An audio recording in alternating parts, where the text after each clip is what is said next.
which connects climate justice struggles with social justice struggles by uniting labor, social, and climate movements from the global South and North toward a common goal of turning debt trap diplomacy on its head by canceling the debt of impoverished nations as a way to pay for leaving fossil fuels in the ground and financing a just transition.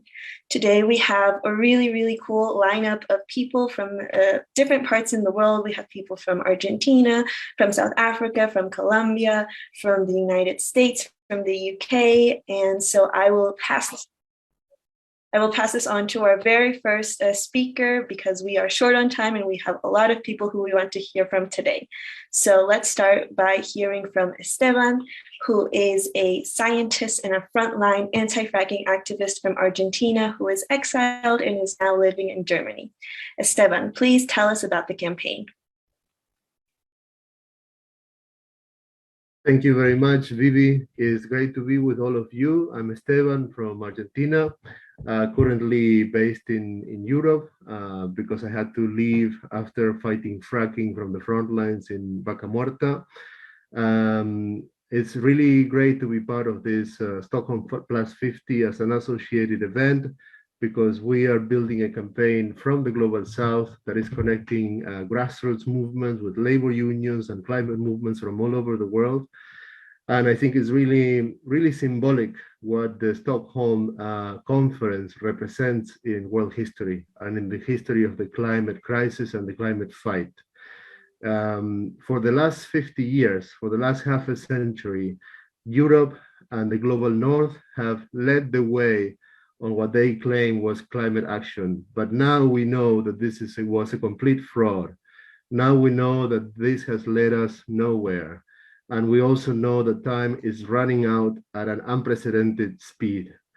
We also know more and more is becoming more and more known mainstream that a lot of the governments that organized the Stockholm meeting 50 years ago and that are organizing every COP meeting thereafter are completely co-opted by the fossil fuel corporations and the financial powers that are the true owners of the world, the true powers behind the throne that are actually pushing for the advancing fossil fuel industry.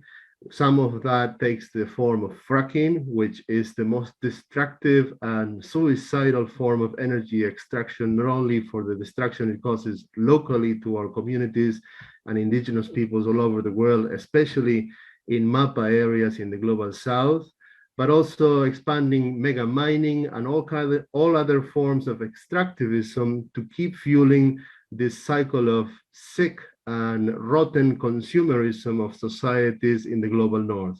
This is something that needs to end urgently.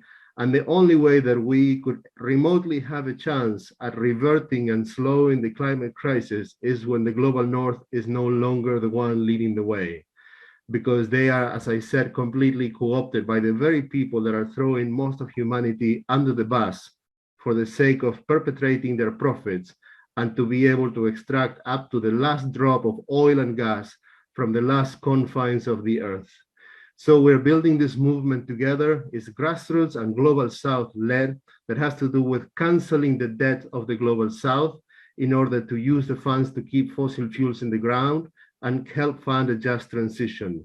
This could not be more timely at the critical time that we are in. The debt is a well-known burden in the global south. It's a knee on the neck of the global south that keeps us from being able to have a just transition and forces our countries of the global south to keep extracting more and more oil and gas, among other raw materials, to fuel the consumption cycles of the global north. So this debt, as a burden of the neck and as a clearly well-known form of colonialism described as debt trap diplomacy, is mostly instrumented through the IMF and the World Bank. And the G7 are the 7 most powerful economies that control and govern the World Bank and the IMF because they have most of the shares in those lending institutions. The G7 is meeting in Germany at the end of this month.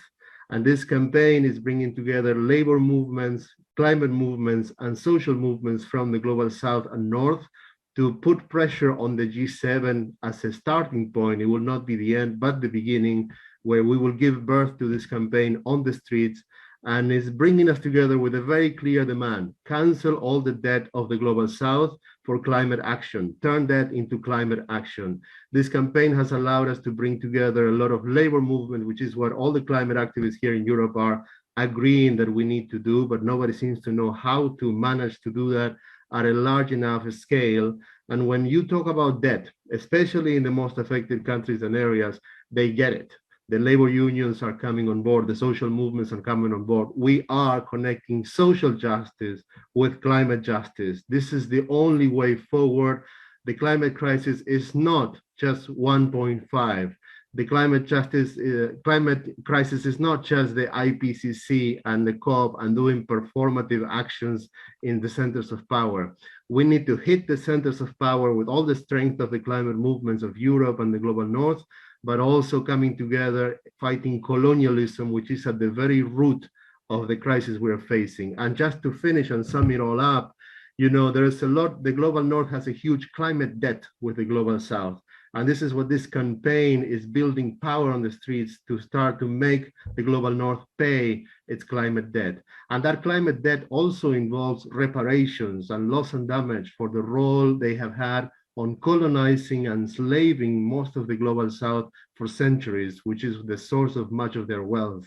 And also the need for climate financing, which is what the global North itself has committed to in the Paris Agreement, but is not living up to this potential and these promises.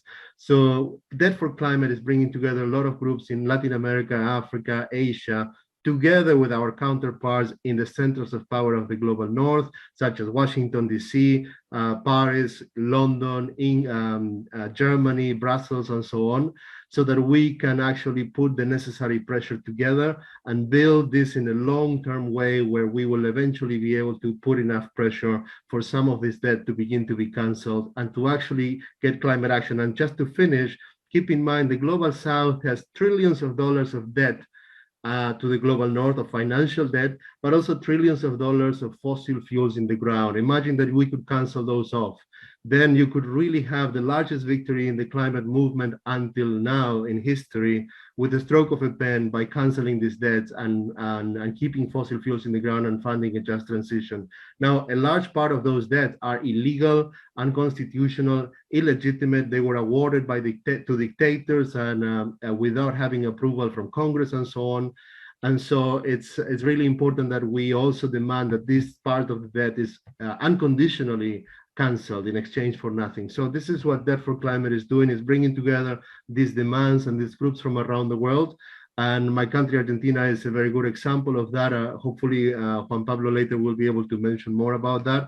But we have amazing speakers from all over the world that are part of this campaign that will give you more details about this and the different perspectives of why all of us are coming together. Thank you. Thank you so much, Esteban, for that amazing introduction. And I think as someone who lives in Ecuador, which had uprisings at the end of 2019 due to an IFM deal, this is so relevant. So let's continue with our next speaker. And before I do that, though, I want to let people know that at the bottom of the screen, you have a Q&A button, and you can put in your questions there so that we can look at them and we will choose a couple to discuss at the end. So our next speaker is Sunny. He is a climate justice activist from South Africa, and he is active in several movements. Sunny, we'd love to hear from you. Hello. Can you hear me? Yes, we can hear you, but we can't see you. And I can't put my video on because it says that the host has stopped it. All right, let's fix that.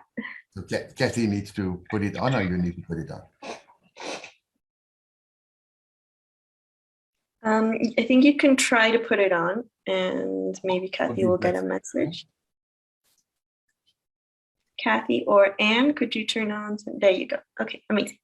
Go. Thank you for this opportunity. It's always difficult and quite a challenge to talk after Esteban has spoken, because he's so eloquent and so passionate about this thing. So let me start by giving you a number of startling facts. Did you know that the average American refrigerator uses more energy in 1 year than the average African person. So that's quite a startling fact. Are you aware that 600 million Africans lack access to reliable electricity, never mind even renewables? Yet our scientists tell us that we will suffer twice the global average of global heating and suffer most of the impacts. So to put things in perspective, this campaign is fundamentally important for the survival of Africa and for the development of Africa. Canceling the global debt, canceling the debt of the African continent, the global South, but particularly the African continent, will be the single biggest catalyst by far. To put things in perspective, in South Africa, our debt alone to the World Bank and the IMF is 250 billion US dollars, or in excess of 250 billion US dollars. That's 4 trillion South African rand, which is over double our annual budget. South Africa is the 3rd most perfect place in the entire world for solar energy, yet we are building 2 of the world's largest coal-fired power stations. Why is that? That's quite simple, because the World Bank and the IMF gave our country the loans to build coal power stations instead of renewable energy. Also coupled with that, the loan is in billions of rands given to our government and some corrupt politicians, compromise liberation movements. So ordinary citizens like ourselves had no part in approving this debt. So as a united movement of the Global South, this Debt for Climate movement wants to hold the Global North responsible for these loans. We call for the cancellation of these loans because the savings on the interest alone will enable countries in Africa to provide better jobs for its people. Youth unemployment sits at the moment at over 60%, and general unemployment in the expanded definition is above 40% now. Further, if the debt is cancelled in the Global South, we can improve the quality of life. We saw the behavior of the Global North, the selfishness and the inward-looking attitudes during the COVID pandemic, when we had to literally beg for vaccines, whilst in the Global North, vaccines were allowed to expire or were dumped. We cannot trust the Global North to play its part in mitigating the climate impacts that the Global South, particularly poor African countries, will suffer. So we want to call for a united front of workers, union movements, labor movements, civil society of the Global South to make this demand and to call quite effectively for the cancellation of the debt. We want to do this in partnership with the Global North, particularly activists, organizations, and civil society formations that have been working for a long time. Why we support in the Global South, particular South African activists support the Debt for Climate campaign, because to our mind, it's the weak link in the entire chain. Whilst all the other calls are relevant and important and must take place, as Esteban spoke, call for reparations, colonialisms, and slavery and loss and damage, we believe that the climate responsibility of the Global North, its debt to the Global South, is no longer in contention, in contest, and we want to join forces with like-minded activists. But this is just the beginning of a perhaps multi-year, if not decade-long struggle. Our call is for activists around the world, for formations around the world, during the week of the 24th to the 28th of June, to have activities around, as we are doing and planning in Africa, activities around the World Bank, around the IMF, and around government departments and government buildings, calling for the cancellation of the debt. Then obviously the second timeline is to promote this at COP27, but in all formations is to link the cancellation of the debt to better development. We in the global south, in some countries, suffer from what we refer to as the resource curse. We have enough coal in the ground to last for at least 200 to 300 years, particularly in South Africa. Every day we hear of a new gas find, gas formation, and fossil fuel companies are salivating at the prospect of billions of barrels of dirty energy, oil and gas of the South African or Southern African coasts. So in order for us to develop to the standard to issue our citizens with a decent quality of life, we must be able to say that we have to keep the fossil fuels in the ground. And to do that, we want to have the debt of the Global South cancelled forthwith. And quite emphatically, we want to say that the Global South activists are in the driving seat of this call. And we want to do that in partnership, because we will never reach levels of development, and not development like the Global North measures it. Nice cars. I was listening to an interview yesterday with the Shell CEO, and the Guardian newspaper activist or journalist asked him what car does he drive, and he says he drives a super big BMW, not an electric car. And his comment afterwards was what was most shocking to me. He said, well, as a fossil fuel company, I must show faith in my product.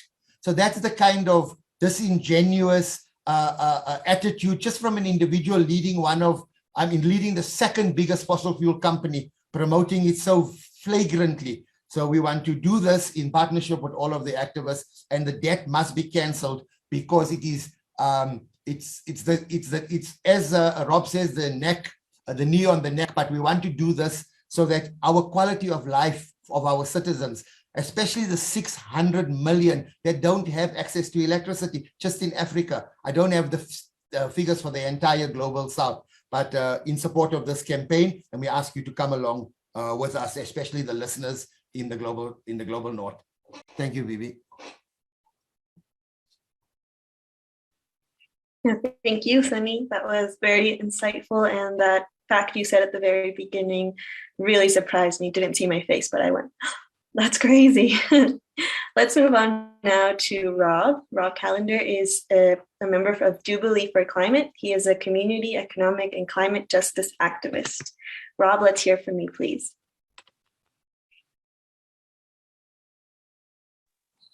Hi, everyone. It's good to see you.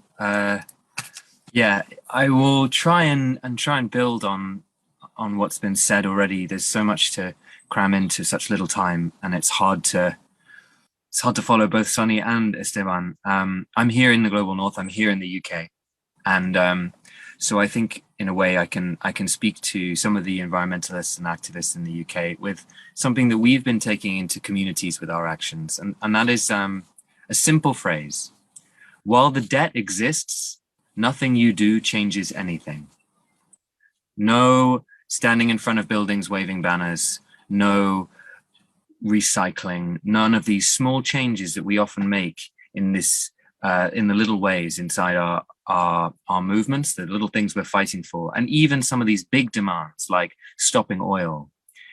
While the debt exists, the extractivism, the leveraging of inequality, the continued destruction of lands, especially in the global South, perpetrated by the inequality and the finance and the power behind it from the global North, will continue.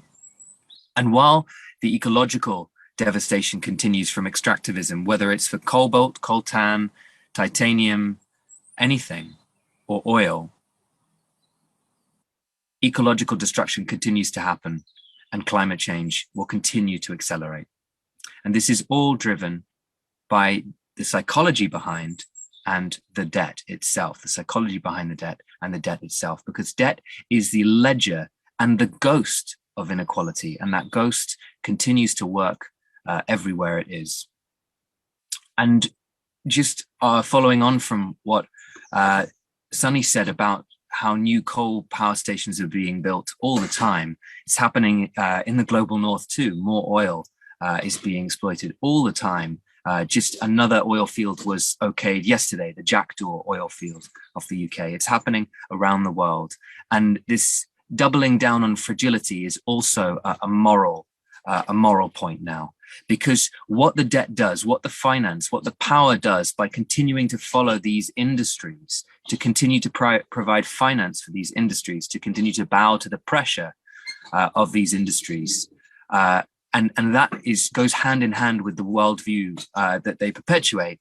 While that continues to exist, we continue to make our economies and our communities and our societies, our nations, more fragile, so that when the shocks like COVID-19, when the shocks like larger migrations, when the shocks caused by climate change, when the shocks continue to increase, because they are already happening, rain bombs are happening in South Africa, this is, and all over, when those shocks continue to increase, the fragile economy caused by finance chasing after specific extraction projects, it takes away all of the smaller connections in the economy, the local land use, the local energy use, the way in which we can organize ourselves, the taking away of sovereignty of people and the making fragility of the economy is going to continue to cause crises and exacerbate the crises that are already happening. So this is a moral point. Cancelling the debt is not only the best thing to do for the climate, it morally is the thing that we must do first. And so a lot of people often ask in these places, and it will be my only real point here, what can we do in the global north? I've already seen it on the Q&A. And obviously, a very simple thing to do is to start organizing with the Debt for Climate movement, start spreading this message. We need to talk about debt. So we need to start talking about these things, but also to start building communities. Really, we have destroyed the communities in the global north as well. And it's because of the destruction and because of the lack of respect for local communities in the global north that we completely indiscriminately stand by while communities are being destroyed in the global south by projects that we think are good for an idea of development we have learned from individualism. And this individualistic way and non-collective, non-community way of defining good is destroying us. So in the global north, we need to take debt cancellation into our own communities. That will build the ground as well, so that we can join these things up, so that we can create this global reset that is absolutely necessary. So some debts must be cancelled just outright because they are completely odious. And that's between people and communities. It's between classes, it's between different elements of society, and it's between nations, the global north and the global south. And other debts can be cancelled in return for taking care of our environment. But that all comes back to empowering communities, empowering the local, and making our economies less fragile.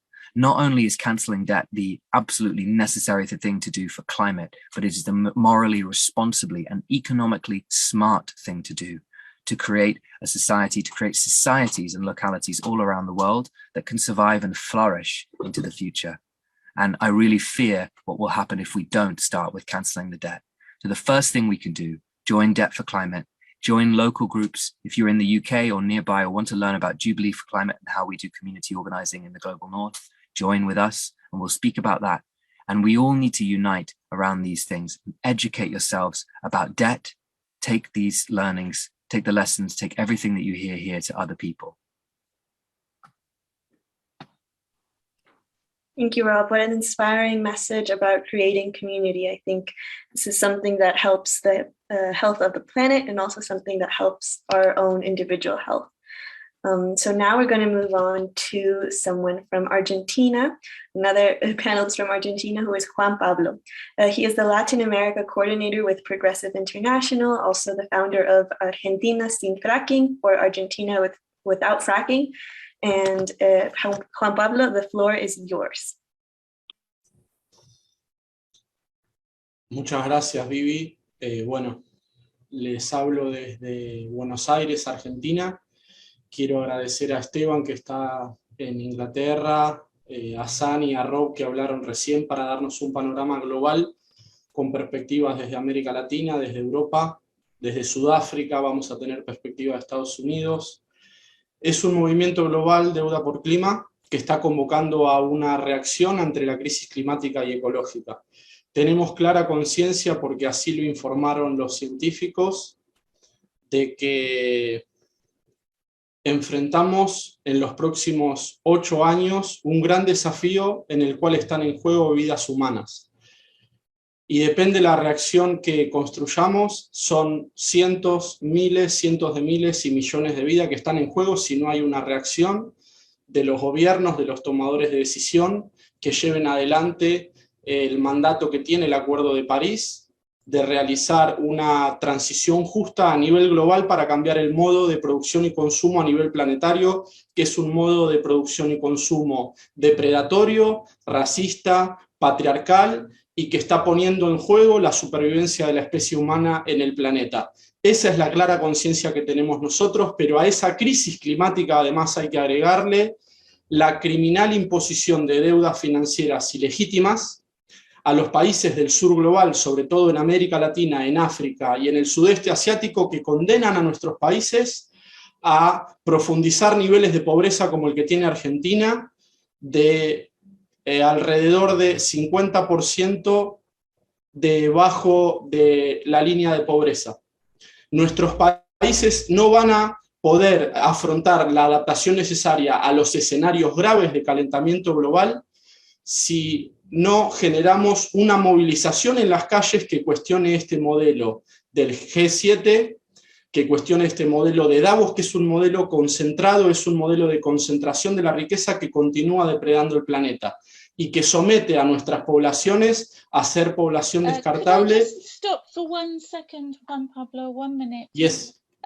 We must be careful not to mute the interpreters. Could I ask for Marta and Claudia? But can you hear me? The sound is good. Yes, I can hear you, but I think we couldn't hear both the interpreters. But so okay, great. Please go on, Juan Pablo. I'm sorry for the interference. Okay, don't worry. Thank you, Katy. Can I just check that the interpretation is working? Casi, Juan Pablo from Colombia says it's working now, so thank you. Thank you. Okay, thank you very much. Como les decía, la campaña Deuda por Clima lleva adelante un movimiento, una convocatoria global a movimientos climáticos, movimientos ambientales, movimientos sindicales, movimientos sociales, para una acción global en el marco de la cumbre del G7 en Alemania. La idea es fortalecer una masa crítica a nivel global, una comunidad global organizada en pos de la supervivencia de los pueblos, en pos de poder construir una agenda de justicia social y justicia climática, porque los científicos nos los advirtieron y nos los vienen advirtiendo y se movilizan cada vez más y se encadenan a las puertas de las instituciones. Es momento de actuar porque no queda mucho tiempo. Hacia el 2030 vamos a ver efectos cada vez más devastadores del clima, vamos a ver efectos cada vez más dramáticos con consecuencias catastróficas, y por eso desde Deuda por Clima convocamos a una movilización global con representación en todo el mundo, a partir del cual podamos denunciar, como sucede el caso de Argentina, con una deuda inédita del Fondo Monetario que nos condenó a pagar en los próximos 12 años una cifra de 44.000 millones de dólares que todos fueron destinados a fuga financiera. Y cuando hay una complicidad de los funcionarios del Fondo Monetario con los gobiernos, como el caso de Argentina del presidente Mauricio Macri, son deudas odiosas, ilegítimas. Es por eso que convocamos a todos y todas a sumarse a esta denuncia de las deudas ilegítimas que nos imponen en los países del sur global, a una movilización para convocar a que es momento de reaccionar para que podamos tener un modelo de mundo inclusivo que pueda evitar las consecuencias catastróficas del calentamiento global en los próximos años. Entonces, los convocamos a eso, les decimos que se sumen a la campaña y a la movilización global para el día 26, 27 y 28 de junio en el marco de la cumbre del G7. Muchísimas gracias y seguimos adelante con esta campaña. Muchas gracias, Juan Pablo. Thank you very much. So now we are moving on to a first female panelists, and I welcome Louise, who is originally from Luxembourg, who is now based in Berlin. She studied environmental sociology and is now organizing with Engeland, I probably said that really wrong, and obviously Debt for Climate. So Louise, you have the floor. Thank you, Vivian. Thank you for everybody. Thank you to everybody for showing up and showing interest in this. And also a great thank you to all the translators who are doing an amazing work for us to bring together everybody around the globe, which we are doing at the moment with this this beautiful and very growing and thriving campaign that brings together so many different movements across the spectrum, from social justice and environmental justice, climate justice, labor justice, indigenous rights justice, coming from a lot of Fridays for Future groups, a lot of different Extinction Rebellion groups, and beyond the classical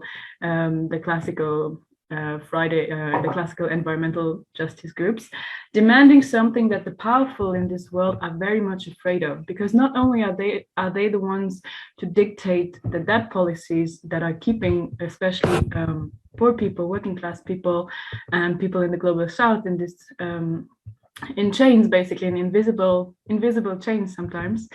But also do they forget their own history of debt cancellation? So they know that what we are asking, the cancellation of debt, the non-compromising cancellation of debt, is an extremely powerful tool, because it's at the basis of what we call today the great European empire in a way, you know.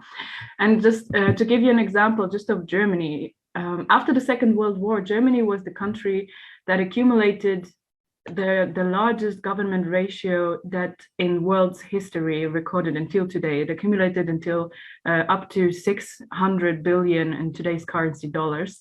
That was just accumulated during the Nazi regime. And this debt was cancelled after the Second World War, despite Germany being the center of atrocities that happened during the Second World War. And not only that, got their debt cancelled, but additionally to that, they were granted they were granted money by the so-called Marshall Plan, that of course was designed to secure the US hegemony. But the entire European continent, and also Germany, could thrive because their debt was cancelled and they were paid additional money to do that. And that was the moment where the IMF and the World Bank, they were created as for the rebuilding of the European continent. And when the Marshall Plan came in, that was the moment where the IMF and the World Bank started to migrate outside of Europe to perpetuate their neo-colonial debt policies, to just underdevelop, in a way, other countries and secure US hegemony throughout the world through that trap diplomacies. And this is something that people, powerful people of the G7 especially, don't like to be reminded of, because it would acknowledge that they have a responsibility to do the same thing, and they know how powerful it would be and how much energy it would free, and how many people it would actually free from their invisible cages when the debt got cancelled and they got paid additional reparation, loss and damage money. That was through also climate finance already promised by them to them since at least the Paris Agreement, where 100 billion euros were promised to countries for climate finance, for building a just transition and renewable energies. So this is something that we have to keep in mind, that we're really touching, like Esteban said in the beginning, we're really touching the heart and the core of the financial system that is keeping this political, economic, and cultural devastating system of extractivism upright. And it's something for the climate movement, and not only for the climate movement, but also for those who want to be climate leaders on a bigger scale, have to keep in mind that if we really want to walk the walk for just transitions and climate justice and environmental justice and social justice, that we cannot just turn some screws in what is so-called the perceived natural world, but that we really have to go to the root of the crisis, which is the financial and the economic system that has brought us into the crisis, into the multiple crises that we're in today. So this is what we are doing, and I hope you will join us for the first time in the streets during the G7 and beyond that. And we really have to get serious about this, to stay in the streets and demand what we want to the powerful to do, to enable a just transition and a self-determined just transition. Thank you. Thank you, Louise. Yes, we have to turn out to the streets on the 26th, 27th, and 28th of this month to demand the cancellation of these debts. I would like to pass this along to another person named Juan Pablo. We have two Juan Pablos in this webinar today, but this one is from Colombia, which is, of course, as many of you know, a very dangerous place to be a climate activist. And Juan Pablo is that. He is also a human rights defender, a photographer. He is a delegate of the National Indigenous Organization of Colombia and Yucpa Indigenous People. Juan Pablo, te escuchamos. Hola, buenas tardes a todos y todas. Gracias por este espacio. Como solo tenemos 6 minutos, vamos a ir directo al grano. Hay 2 punticos que serían importantes hablar acá. Y es que si nosotros estamos hoy aquí en 2022, hablando todavía en el marco, por ejemplo, de este evento del Estocolmo+50, de la importancia de conservar el medio ambiente, 50 años después de la primera conferencia de Naciones Unidas por el medio ambiente que se llevó en Copenhague en el 72, si hoy estamos aquí en este contexto y además en un momento aún peor que hace 50 años, hundidos en una crisis climática que está amenazando nuestra subsistencia, en el marco de una crisis que va a hacer que mi hija Inti, que tiene 6 años, quizás no pueda llegar adulta, o si logra llegar adulta, pues va a llegar en un contexto apocalíptico. Si hoy estamos acá hablando en el marco de este evento de lo mismo y aún en una situación peor que en el 72, es porque esta crisis no se está tomando seriamente y porque también a los gobiernos parece que les quedó grande encontrarle las soluciones a este problema. Y pues las cosas hay que decirlas. Los gobiernos del mundo son unos irresponsables. Los gobiernos del mundo son unos sinvergüenzas de estar aún reunidos 50 años después en un tipo de eventos como este, de los cuales lo único que queda es la foto y en la realidad nada cambia. Es cuando uno se pregunta, ¿no les da vergüenza? ¿No les da pena todo esto que están haciendo? ¿Esa pantomima? ¿A qué es a lo que están jugando?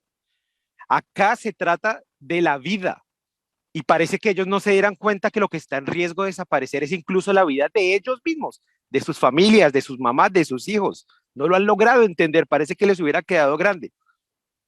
Eso por un lado. Por otro lado, decir que los pueblos indígenas en el mundo son el 4%, quiere decir una minoría demográficamente hablando, y esa minoría, el 4% de la población mundial, tiene en la actualidad, hoy, en junio de 2022, el 80% de la biodiversidad que le queda al planeta Tierra. Que el 4% de la población tenga el 80% de la biodiversidad que le queda al planeta Tierra, quiere decir que el mundo entero, la humanidad, todavía puede hoy sobrevivir en este planeta gracias a la existencia de esa minoría, de ese 4%. Y entonces sobre esa base es cuando yo le pregunto a los gobiernos, ¿no creen que de pronto todos esos pensamientos, todas esas cosmovisiones, todas esas epistemologías de los pueblos indígenas no podrían de pronto ser la llave para salvar al mundo de esta tragedia? Tomando, por ejemplo, soluciones como las que están tomando del 30%, de proteger el 30% del planeta para supuestamente luchar contra el calentamiento global, eso es una falta de respeto con la sociedad mundial. ¿Pero qué le está pasando por la cabeza a los gobernantes? Para luchar contra el calentamiento global no hay que proteger la tierra, hay que atacar las causas que lo están provocando, es decir, atacar al sistema capitalista y atacar el sistema neoliberal, que para funcionar pues tiene que destruir la madre tierra. Entonces este calentamiento global y la crisis climática que estamos viviendo son la prueba irrefutable del fracaso del modelo de sociedad capitalista y neoliberal. Y que hoy, 50 años después, nos tiene aún todavía aquí hablando de lo mismo, por un lado. Y al mismo tiempo es la prueba de la incapacidad de los gobiernos del mundo para solucionar el problema porque parece que les quedó grande. Entonces es el momento hoy de dejar de esperar que la solución va a venir del lado de los gobiernos, y yo creo que es el momento hoy más que nunca de escuchar esas otras voces que desde la arrogancia de Europa, desde la arrogancia occidental, nunca han querido escucharlas y que hoy son más legítimas que nunca para salvar al mundo de la tragedia a la que nos estamos enfrentando. Las COPs y este tipo de reuniones como el 50 Plus, Estocolmo y todo esto, tienen que terminar, porque si eso se vuelve una tradición que se hace cada año, pues eso quiere decir entonces que estamos asumiendo que las cosas no van a cambiar. Les toca pasar la página y empezar a darle la palabra a los que nunca la han tenido, que hoy más que nunca es la más pertinente para salvar al mundo de la hecatombe a la que nos dirigimos. Y la última cosa, para hablar sobre lo de la deuda, yo creo que tenemos que hablar seriamente y poner las cartas sobre la mesa, y lo que tenemos que preguntarnos honestamente es decir, ¿quién en la realidad es el que tiene una deuda contra el resto del mundo? Toca preguntarnos qué fue, por ejemplo, lo que posibilitó que Europa se convirtiera en Europa y que Europa se convirtiera en una potencia. ¿Qué fue lo que posibilitó que Europa saliera de la Edad Media y que entrara a la modernidad? Todo el mundo lo sabe, fue el robo más grande que se ha cometido en la actualidad, en la historia de la humanidad, perdón, y el genocidio igualmente más grande que se ha cometido. Europa no hubiera podido ser Europa sin el robo de millones de toneladas de oro y de plata del continente de la Vía Yala, que hoy llamamos América. Y hay que dejar claro que Europa pudo ser Europa a través de ese robo y del saqueo más grande que se ha cometido en toda la historia. De otra manera, quizás incluso todavía estarían hundidos en la Edad Media. Es por eso, para terminar, que a través de este mensaje, unidos, le estamos exigiendo al norte global, a los gobiernos, que se cancele la deuda, supuesta deuda que tenemos hacia el norte global, los del sur global, y sobre todo que empecemos a hablar honestamente y que dejemos el interrogante, ¿quién es el que le debe algo al resto del mundo? Y yo creo que ahí las cosas empezarían a cambiar. Muchas gracias. Thank you so much, Juan Pablo. This is very important things that you're saying that we need to reflect on and really think about how did the powerful get so powerful, and are these debts legitimate or not? So our final panelist is a 16-year-old climate activist. Her name is Reb. She is from Washington, D.C., and is part of Extinction Rebellion, D.C. So we would love to hear from you, and after that, we will move on to a couple of questions. So Reb, let's hear it. Thank you. Hello, thank you all for having me.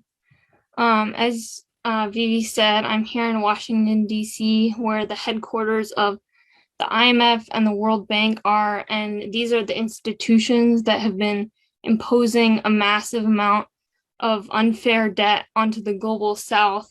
And meanwhile, the countries that hold the most power in the IMF and World Bank, the global South countries in US and Europe, the G7 that we're targeting, these countries are the ones that are causing the climate crisis. The US alone is responsible for 40% of global emissions, and the global North in general is responsible for 92% of global emissions. So these countries are causing the climate crisis, and they have a responsibility to pay up for that, because the climate crisis is destroying the global South already and all over the world, and it's only going to get worse from here. And this debt that the IMF and World Bank are imposing is causing a lot of countries in the global South to do fossil fuel extraction, which is only furthering the climate crisis. So these global North countries must repay their climate debt by canceling the unfair financial debt that they've placed on the global South. And that's the only way that we're going to get true global climate and social justice. So now I'm going to perform for you all a spoken word piece that I wrote. Climate colonialism in the global South. We're setting a fire that we must oust. Corporations extracting, contaminating, destroying, homelands of indigenous peoples they're polluting. The US and Europe colonized the economy, giving the global South little autonomy, luring poor countries into a loan trap, impossible to get out, states running in laps. Loans illegally handed to dictators and fools, the IMF violating its own rules, trillions of dollars the global South owes, forced into austerity measures they never chose. Indebted places exposed to invading, companies drilling, fracking, and mining, stolen resources shipped to the global North, while fake climate promises are being put forth. Argentina decimated by the IMF. President Macri, to benefit himself, got the largest loan the IMF let, putting Argentina into massive deficit. Major restrictions preventing social services, Argentinians mobilizing against these disservices. Theft by multinational fossil fuel corporations. To communities they destroyed, they must pay reparations. The global North contributes most to climate change, while the global South suffers from exploitative exchange. The US and Europe have an ecological obligation. Cancel the debt, protect all the nations. And that's why we need to take action all over the world for this G7 conference and all in the future for the Debt for Climate movement. We need to be targeting the governments of the global South and telling them to cancel the debt of the global South. Thank you. Thank you, Reb. What a really, really lovely poem. Thank you so much for delighting us with that. So I would like to ask our panelists to please turn their cameras on so that we can answer the questions that we have. So we had a comment in the chat. It wasn't exactly a question, but I think it's really relevant and that we should give it some thought. So this comment was directed to Rob. If you want to answer this question, it says, how do we actually get the debt canceled and how can we build communities? And if anyone else would like to speak after Rob, you can go ahead. So I think it's a really interesting point. To get the debt cancelled here, I mean, it's been said a lot during this webinar. A lot of the debt is held in the ledgers that are held in the global North. One of the a key example is not only the financial elements to it, but the legal elements to it. The legal system will have to also change to underwrite some of these things. The policy web behind these debts is massive. So I think the most important thing at this moment is to build the movement and to build the pressure for the demand. Right now it's not even there and visible. But if debt is on the lips of many, many different movements, and if we can debt is something that lives between us, it can be this unifying factor. If this is something that's on the lips of many, many movements, then we will already begin to see change. And then the ways in which it can be done will present themselves. But as Louise said really well, debt cancellation is it's been done before.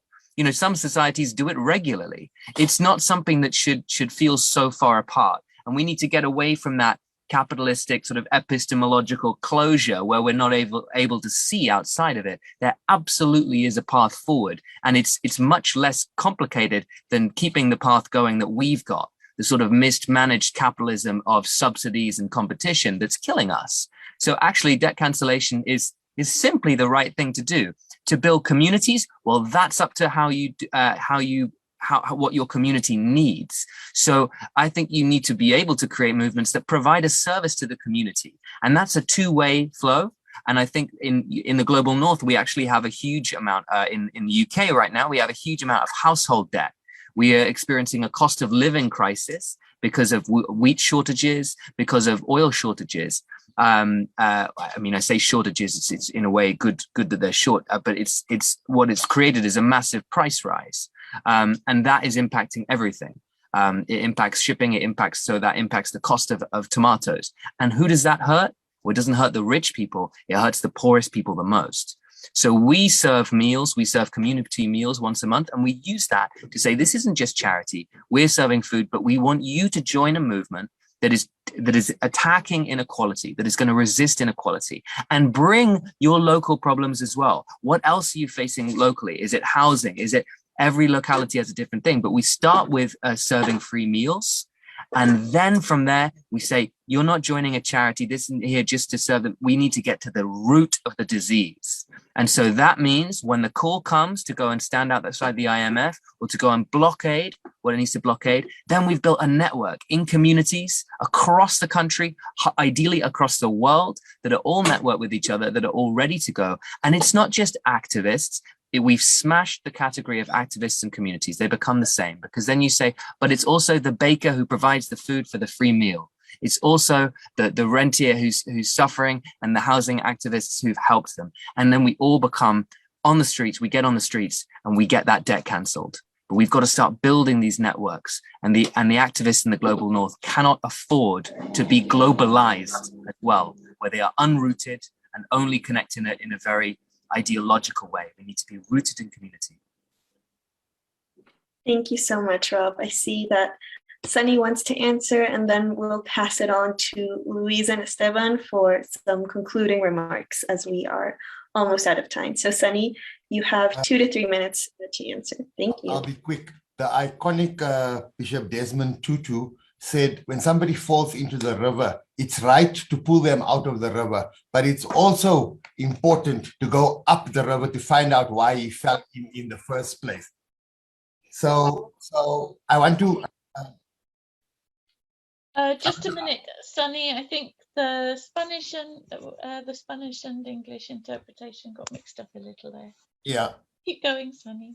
So I want to amplify what Rob was saying, and to answer the question more directly and practically about what can we do to get the debt cancelled, what's the mechanism. So actually, while we talk about this, there isn't really a mechanism, because the campaign and the movement is in its infancy. But one of the most practical things that you can do is listen to the lived experience of people on the ground, and then actually talk to the labor movement. One of the strategies we are implementing in South Africa is to talk to the labor movement, because no one is going to listen to our story about debt cancellation. In some instances, we have more pressing problems, or we assume we have more pressing problems. But when we connect the issue of debt cancellation to higher wages or better jobs, then we begin to make the labor movement see the sense in the debt cancellation, because it speaks directly to demands that they are making.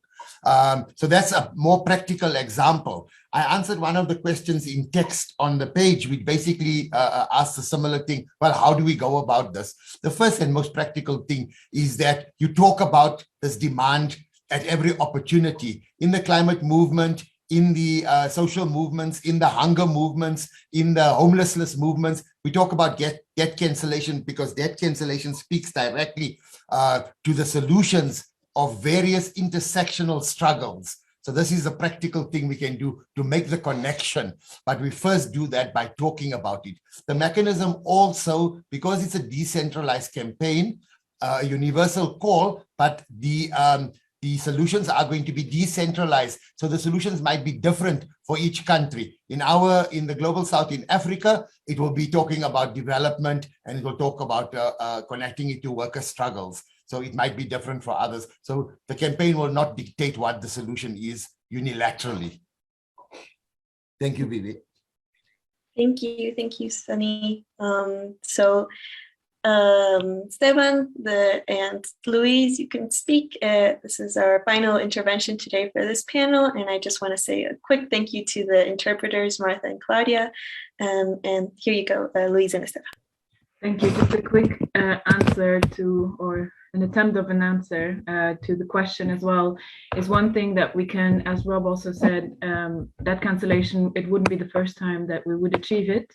And we can learn not only from the movements that have achieved this in the past, but also pointing out to a movement that is very much going on right now in Sri Lanka. They celebrated, I think 2 days ago or yesterday, 50 days of blockade to block the government in order to achieve what they want to achieve, which is a country that is very much indebted and very much has the knee of the debt trap diplomacy on its neck. So these are countries and movements that we can learn from and that we are very much in touch of, and we're very much looking forward to what is how they're going to proceed, and wishing them all the strength and all the luck that they need, and we're there with them and for them. And let's move together in this, because we are together in this, just on different points on the same line. So to answer this question, there are movements who are walking the walk, and if we are just persistent enough on the streets and together enough, and with a strong foundation together on the street, we will achieve this. Thank you. And I don't have much more to add to all of this. I think you've all heard all of the amazing preceding speakers from so many different continents around the world, different perspectives, that it really shows how we are coming together. And this is just this is a few of us, but we are hundreds and will be thousands all over the world. The key of all of this is that labor unions, social movements, and climate movements are coming together. This will not be easy, but it's the only way forward. If you mean to fight for system change, if you mean to have a chance at winning anything in the climate crisis, you must understand that we need to come together. And so if we want to come together, we really want to invite all of you who attended this webinar to join us. We need each and every one of you on the streets. This is not a campaign of just talking or writing articles. This is a campaign to build people power on the streets. And especially if you are in the centers of power of Europe or the US or so on, please organize an action. Even if it's something small, it will be extremely helpful, extremely useful to amplify our invisible struggles of the global south that are always massive but never get any visibility in the global north. But if we come together, we can make that change happen and actually politicize the climate movement to actually tackle the concentrated financial capital that is ruining the world, that is behind the fossil fuel industry and everything else that is happening in the planet, and to indigenous people and to everyone in the global south. So let's come together. We are pretty much out of time. I really want to say big thanks to the interpreters, to Marta and Claudia, who are making this possible for us to come together. And if anyone could share the details, please contact us at info@debtforclimate.org. Get in touch, and we can give you more information. You can join our calls so we can take action together. And it will not stop at the G7. This is just the beginning. We are going for COP. We need to put this in the official agenda of COP, and we will not stop until all the debt of the global south is cancelled, until climate action is taken, and reparations and loss and damage and the climate debt of the global north is actually accounted for. Thank you. Thank you. Thank you so much, everyone, for being here. Thank you for the interpreters. We had a lovely time with everyone here and all our participants. We'll see you next time. Goodbye.